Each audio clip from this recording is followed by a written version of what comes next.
Assalamualaikum warahmatullahi wabarakatuh. Alhamdulillahilladzi arsala rasulahu bil huda wa dinil haq liyudhhirahu 'alad dini kullihi wa kafa billahi syahida. Amma ba'd. Allahumma zidni ilman warzuqni fahma. Allahumma la sahla illa ma ja'altahu sahla wa anta taj'alul hazna idza syi'ta sahla. Sabahul khair. Kaifa halukum? Alhamdulillah. Semoga kita selalu dalam lindungan Allah Subhanahu wa taala dan dijauhkan dari mara bahaya. Anak-anakku sekalian, hari ini kita melanjutkan pelajaran akidah akhlak dengan tema Nabi Zakaria dan Nabi Yahya alaihimassalam. Untuk itu, silakan sekarang kalian siapkan buku akidah dan alat tulisnya. Baik, sekarang mari kita buka halaman 95.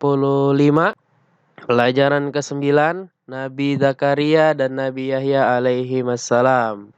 Nabi Zakaria alaihi salam adalah seorang nabi yang menghabiskan waktunya dalam beribadah kepada Allah di Masjid Al-Quds. Di garis bawahi. Jadi Nabi Zakaria menghabiskan waktunya di Masjid Al-Quds yang digarisbawahi Masjid Al-Quds. Kemudian Nabi Zakaria mendambakan karunia Allah berupa seorang anak yang akan meneruskan dakwahnya mengajak orang-orang agar menyembah Allah. Beliau khawatir bila tidak ada yang meneruskan dakwahnya, maka kaumnya akan terjerumus ke dalam kesesatan. Karena tanda-tanda kesesatan telah nampak pada mereka, itulah kekhawatiran daripada Nabi Zakaria alaihi salam. Ketika itu usia Nabi Zakaria sudah lanjut dan istrinya pun dalam kondisi mandul. Kedua kondisi itu sempat melemahkan harapannya untuk mendapatkan seorang anak. Akan tetapi, sebagai orang beriman, Nabi Zakaria mengetahui bahwa kekuasaan Allah tidak bisa dihalangi. Ia kemudian berdoa kepada Allah. Kisah tentang Nabi Zakaria ini disebutkan di dalam surah ke-9 Maryam ayat 4-7. Nabi Zakaria berdoa kepada Allah, "Ya Allah, sesungguhnya tulangku telah lemah dan kepalaku telah ditumbuhi uban. Dan selama ini aku tidak pernah berputus asa dalam memohon kepadamu. Aku sangat khawatir terhadap keluarga dan kerabatku sepeninggalku nanti. Sedang istriku adalah seorang yang mandul. Karena itu anugerahilah aku seorang putra yang akan mewariskan dan mewarisi sebagian keluarga Yakub.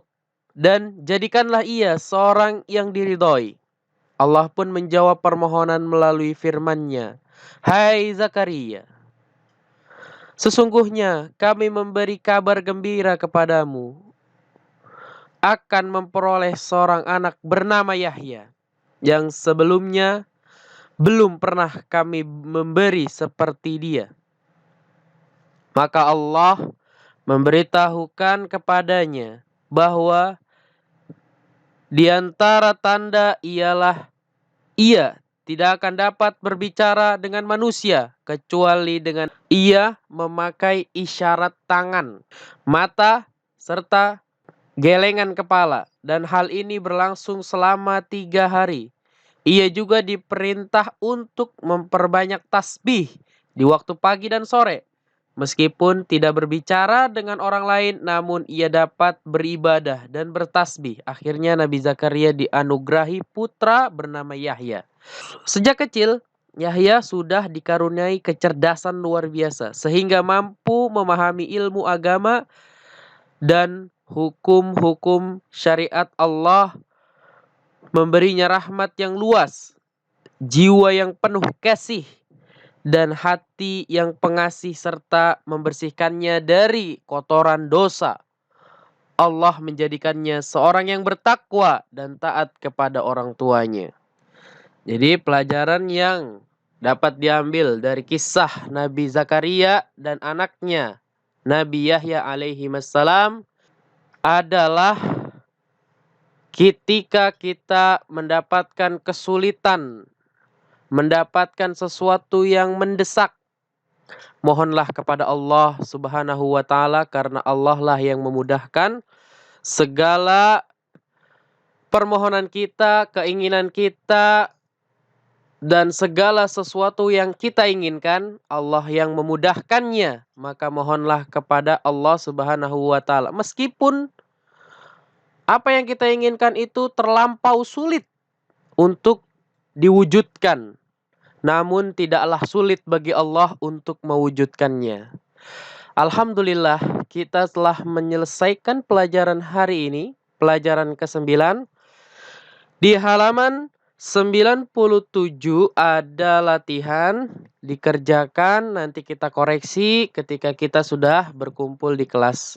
Akhir kalam, assalamualaikum warahmatullahi wabarakatuh. Sampai jumpa pelajaran selanjutnya.